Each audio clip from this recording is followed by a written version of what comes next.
29 ऑगस्टच्या मुंबई आंदोलनाला जाते वेळेस मागच्या वेळी जो मार्ग होता पुणे मार्ग, तो मार्ग सोडून जरांगे पाटलांनी यावेळी वेगळा मार्ग निवडला आहे.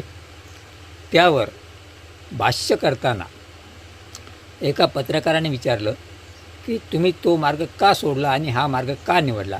तेव्हा जरांगे पाटलांनी सांगितलं, बहुसंख्य समाजाची इच्छा होती की आपण या मार्गाने यावं आणि दुसरी गोष्ट, आमचा मुक्काम शिवनेरीवर आहे.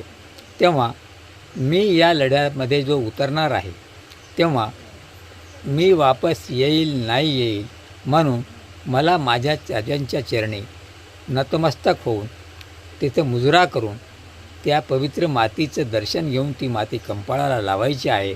त्यानंतर वापस नाही आलो तरी चालेल, पण शी माती कपाळाला लावणं आणि राजाला मुजरा पुन्हा होईल का नाही म्हणून मी हा मार्ग निवडला आहे.